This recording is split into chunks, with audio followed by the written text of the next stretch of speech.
Hello and welcome to Pushing Back, Ukraine Daily Brief. As the war enters its 815th day, these are the main developments from the past 24 hours.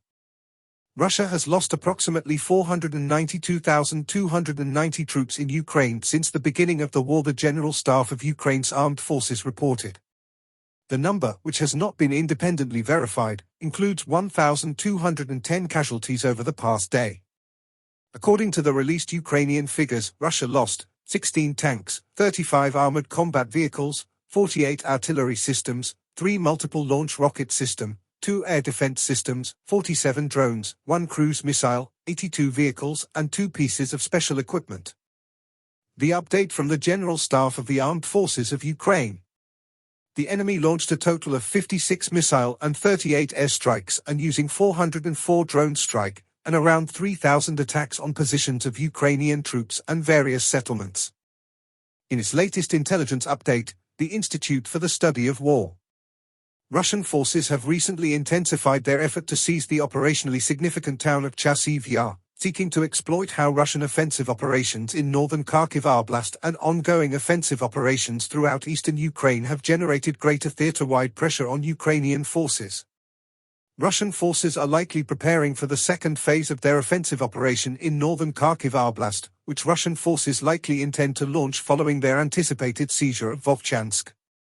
Zelensky also outlined material requirements for Ukraine to combat Russia's air superiority and defend against the Russian air threat, especially given US-imposed restraints on Ukraine that prohibit Ukraine from striking targets within Russian territory and airspace.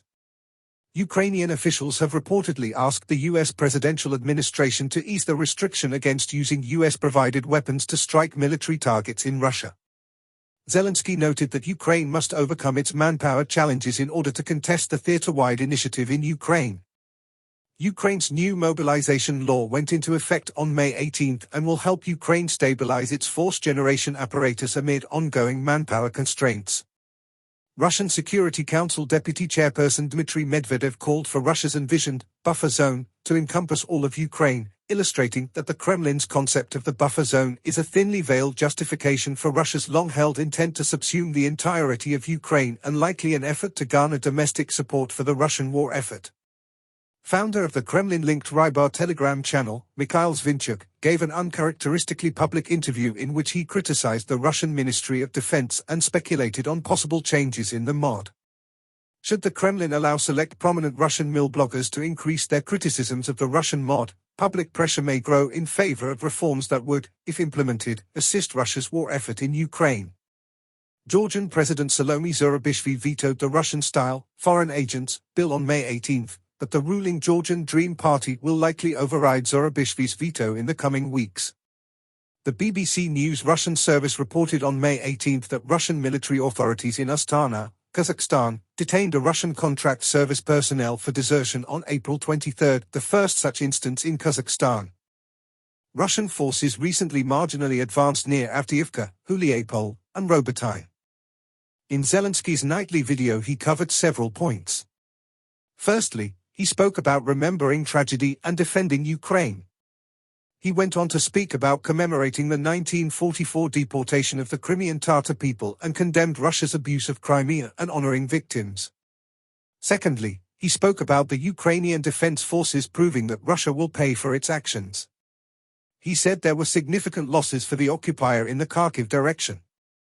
Lastly, he spoke about global diplomacy and peace summit preparation. He is determined to force Russia into peace and hold them accountable. On the day of remembrance of the victims of political repressions, President Volodymyr Zelensky and First Lady Alina Zelenska visited the National Historical and Memorial Reserve. They honored the memory of those killed by the totalitarian Soviet regime at the mass grave and the memorial sign of the Polish burial sites. Thanks for following today's updates. Please don't forget to like and subscribe for more content. We'll return tomorrow with the latest news on the ongoing conflict.